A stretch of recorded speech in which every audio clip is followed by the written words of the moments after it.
sehat. Nah pemirsa, berikut adalah berbagai macam biji-bijian yang baik untuk kita konsumsi. Di antaranya adalah gandum. Ya, gandum diyakini sebagai makanan tertua yang dikonsumsi manusia, terutama di kawasan sekitar Laut Tengah. Faktanya, gandum diyakini sudah dikonsumsi manusia sejak zaman batu.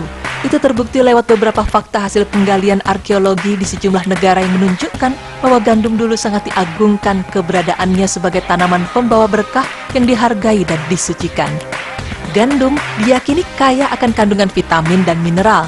Begitu juga dengan kulit biji gandum yang mengandung vitamin B1, B2, B6, B12, dan vitamin E. Dan telah diketahui pula bahwa kulit luar gandum mengandung fosfor yang penting bagi penguatan fungsi otak, saraf, dan organ reproduksi. Wijen. Wijen dianggap sebagai makanan paling kaya mineral di dunia. Biji wijen kaya akan kalsium, magnesium, zat besi, iron, vitamin, dan serat. Anti kanker lignin juga ditemukan dalam biji wijen. Biji wijen bisa digiling dan dicampur dengan salad atau sayuran untuk mendapatkan cita rasa yang berbeda. Lalu biji bunga matahari. Biji bunga matahari yang dikeringkan berwarna abu-abu dan berbentuk seperti teardrop. Kaya akan folat, selenium, dan vitamin E yang dapat membantu fungsi sistem peredaran darah bekerja lebih baik. Biji bunga matahari memiliki efek menenangkan pada otak karena tinggi triptofan sehingga menciptakan efek relaksasi. Selain itu, biji bunga matahari juga mengandung fitokimia yang dapat membantu menurunkan berat badan. Lemak sehat dalam biji bunga matahari juga membantu meningkatkan penyerapan vitamin D. Memanggang biji bunga matahari dengan sedikit taburan garam membuatnya terasa renyah dan bahkan lebih lezat.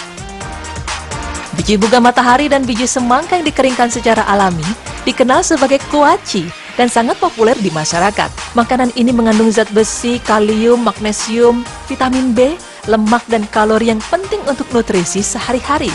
Walaupun rasanya hambar, tekstur biji semangka menambah kerenyahan jika dimakan bersama dengan salad dan roti. Kemudian biji labu. Ya, bentuk biji labu memang lebih besar dibandingkan dengan biji-biji lainnya, tetapi datar dan berwarna putih ya. Saat dikupas, isinya berwarna kuning kehijauan. Selain kaya akan zinc yang melindungi kita dari osteoporosis, biji ini memiliki sifat yang membantu meringankan peradangan tanpa efek samping. Nah, biji labu juga mengandung L-tryptophan yang bisa membantu mengurangi depresi. Selain itu, biji labu diperkaya dengan magnesium dan merupakan musuh alami bagi cacing pita dan parasit lainnya. Untuk mendapatkan rasa yang lebih enak, kebanyakan orang sering memanggang biji labu dengan sedikit garam dan merica. Ada pula biji selasih. Biji selasih atau chia seeds yang berwarna hitam biasanya direndam dalam air sampai mengembang dan mengeluarkan seperti agar-agar putih di bagian pinggirnya. Walaupun ukurannya kecil, selasih memiliki kemampuan untuk membantu menstabilkan gula darah. Nah, selasih juga sering digunakan sebagai bahan campuran dalam es buah dan agar-agar. Pemirsa beriman, berbagai macam biji-bijian yang Allah ciptakan di bumi bagi kita para hambanya ini memang kaya akan manfaat. Maka sungguh luar biasa pula mukjizat Al-Quran karena telah menempatkan kata biji-bijian pada posisi yang penting sebagai unsur makanan sejak belasan abad yang lalu dan sejalan dengan prinsip dalam ilmu gizi modern saat ini. Subhanallah.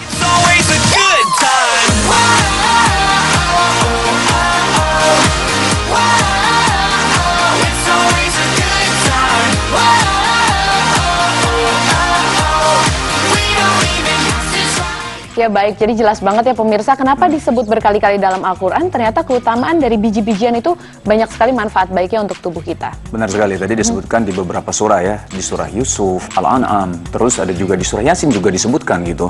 Dan manfaatnya begitu besar sekali. Vitaminnya juga banyak sekali. Tadi kalau misalnya disebutkan biji-bijian memang lucu sekali. Ternyata aku baru tahu kalau misalnya biji-bijian biji semangka itu bisa dibuat kuaci. Aku selama ini tahunya biji bunga matahari biji bunga matahari kalau tidak salah tadi ya, itu yang dibuatkan kuaci. Rasanya enak, sering buat cemilan buat orang-orang kalau misalnya di lokasi syuting gitu ya.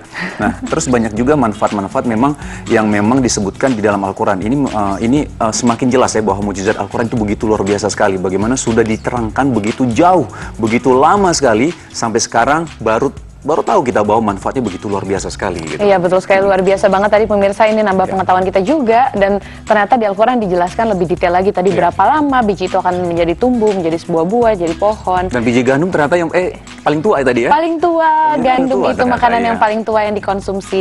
Baik, setelah ini kita punya berita yang menarik banget, berita seorang Kaisar Prancis di Benar tahun sekali. 1804, urutan ke-34 dari 100 orang paling berpengaruh di dunia. Masya Allah. Yang katanya beliau seorang muslim. Seorang muslim ya? Penasaran Katanya, banget. belum tahu juga kebenarannya. Nanti kita akan bahas tentang Napoleon Bonaparte ya, betul sekali. Oleh karena itu jangan kemana-mana, tetap di Berita, Berita Islami masa kini. kini.